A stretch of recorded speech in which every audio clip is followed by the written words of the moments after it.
Hi everyone, my name is Brittany Kasher, and this presentation is titled Serving Portland's Homeless at Preble Street Resource Center. Preble Street is a nonprofit organization based in Portland, Maine that provides a multitude of services to the community's homeless population and those living in poverty. The mission of Preble Street is to provide accessible, barrier-free services to empower people experiencing problems with homelessness, housing, hunger, and poverty, and to advocate for solutions to these problems. There are many ways Preble Street seeks to meet its mission.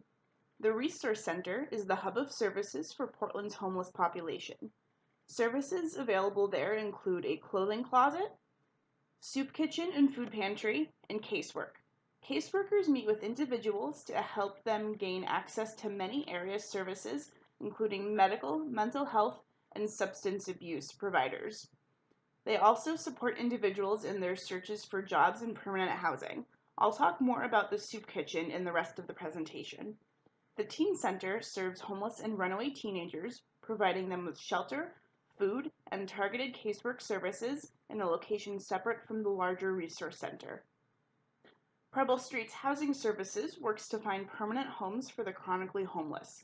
Logan Place houses all adults. Houston Commons specializes in adults with disabilities. Florence House is open only to adult women. Veterans Housing Services works with veterans to find them homes. And First Place works with homeless teens to find them their first stable living situations out on their own. Preble Street also advocates for the homeless in both Portland and the rest of the state. Through its advocacy efforts, they seek to solve the social, economic, and political problems that contribute to homelessness and poverty. As the largest city in Maine and center for many social services and health resources, Portland has a high population of homeless individuals. The annual point-in-time survey taken in January 2016 counted 497 people spending the night in shelters or on the street. This, of course, does not include those who may be sleeping in couches or in their cars, or who were merely not counted. In the rest of the state, surveyors counted 695 homeless or unsheltered. Portland's poverty level is also slightly higher than the rest of the country.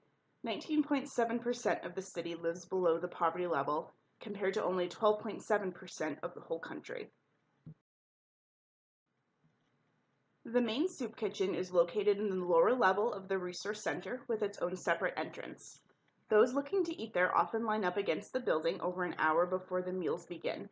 Its central location in downtown Portland, located near many employers and other resources, ensures easy access. The shelter serves 3 meals every day of the year, breakfast, lunch, and dinner, and each meal has 2 seatings. Shelter staff is present at every meal to assist with questions, casework services, and any behavioral issues that might arise. On one of the nights I volunteered, there was also a police officer present.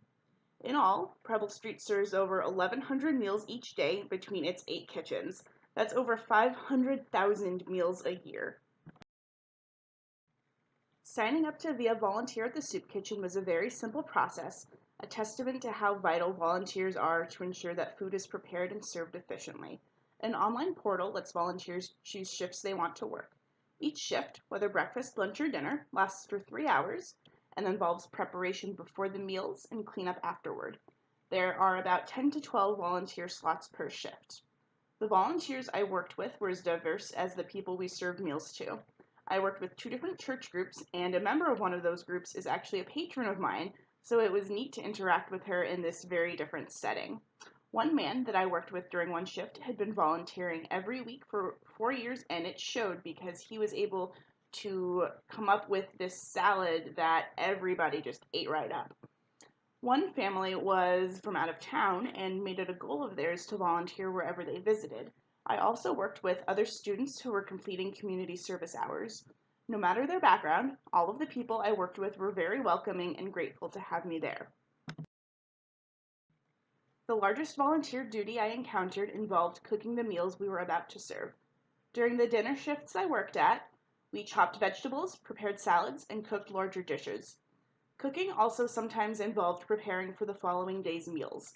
If there were vegetables left over, they got chopped up to go into entrees or salads. I spent most of one shift just chopping up a huge bag of peppers. Staff had to keep an eye on how many volunteers were scheduled for the following day, so if there weren't going to be many people, those of us there the night before could do some of the work for them in advance. Two of the shifts I worked were during the weekend before Thanksgiving, where I was given some insight as to how their Thanksgiving dinner was going to work. From Sunday to Thursday, kitchen staff and volunteers were tasked with, in addition to making and serving regular meals, cooking 10 turkeys each day. I hadn't thought of how much planning must go into making sure that the 3 meals every day of the year run smoothly, let alone such a big holiday meal. The menu seemed to change according to what food they had available and what might have been left over from the previous day's meals. A lot of their food comes in through donations from grocery stores, farms, and individuals. The fruit I helped chop up for a fruit salad once was from the Whole Foods down the street. Even though it was at its expiration date, it was still good to eat. The same was with the bread we sliced up. Most of it was from local grocery stores, and besides the hard ends, most of it was in great shape and got eaten up quickly.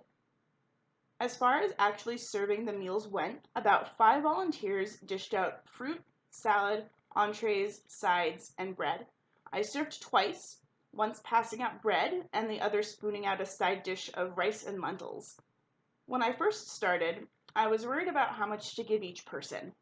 When I asked shelter staff, they said that as long as there's enough food to go around, they give people as much as they want. People often came back for seconds and thirds. When it's possibly the only meal they get, it's important that we give them as much as we can. I also hadn't thought about accommodating people's allergies and food preferences, but it is something important for the soup kitchen to consider. Portland and the surrounding area has a large population of Muslim immigrants, and through the offering of a vegetarian option, the soup kitchen can accommodate the religious practices as well as those who might choose to not eat meat for other reasons. Cleanup was just as involved as preparation and didn't seem to stop until it was time to leave. During the short break in between seatings, we would go out and quickly wipe down tables and clean up any spills. After both seatings were done and everyone had left, we then went out again and wiped down tables and chairs, and then we stacked the chairs on top of tables so staff could later go in and clean the floor. Preparation and serving stations all had to be wiped down too. My last shift had me on dish duty, which was the most physically challenging task out of all the ones I did there. I received all the trays, cups, and silverware on a counter, think high school cafeteria, and I had to sort it all so the person next to me could feed everything through the dishwasher. This meant scraping off leftover food into a huge compost bin, dumping out half-full cups of coffee and juice, and stacking everything into large trays. I got overwhelmed pretty quickly, but luckily many of the clients were very helpful with organizing the trays and cups. The biggest insight I gained was just how rewarding of an experience volunteering was. As this was my first time volunteering at an organization I wasn't already affiliated with, I had no idea how it was going to go and how my help was going to be received. Everyone, whether shelter staff, fellow volunteers, or those coming in for a meal, was extremely grateful to have the help. Most everyone who I served or who I took dirty dishes from approached me with gratitude. A couple of people came right to the door from the kitchen into the dining room and told us how thankful they were that we were all there that night. Probably the biggest way this experience will affect me as a librarian is in how I treat and interact with the homeless individuals I already encounter at the library, as well as any other people I might work with. While I don't work in Portland proper, the neighboring city that I do work in has its own homeless population, and with them comes the inevitable mental health issues and other behavioral issues that so often go along with homelessness. Working so close to these individuals at the soup kitchen has shown me that they're not people to be feared, they're just people like the rest of us. An important value that Preble Street practices is that of treating everyone with respect and dignity. Right at their volunteer sign-in station, there's a sign outlining the values they believe in and that they expect their volunteers to share.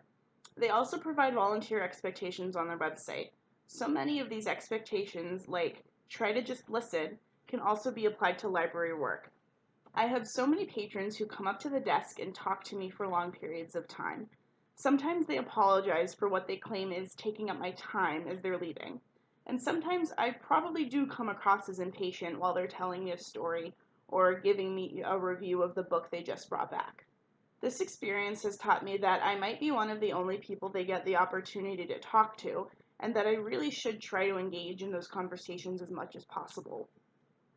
The idea of having caseworkers present at each meal showed me how important embedded services can be, bringing those crucial services right to where the people are. I've always loved the idea of social workers in libraries, and this volunteer experience showed me how valuable they can be. I might try and push for a social worker or a graduate student intern to come to one of my libraries. Availability of such services would be beneficial not just for the homeless population. We work with a large number of immigrants and refugees who would really benefit from having social services resources right at the library too. I found this experience extremely rewarding, and I hope to continue volunteering with Preble Street in the future. Thank you for watching my presentation.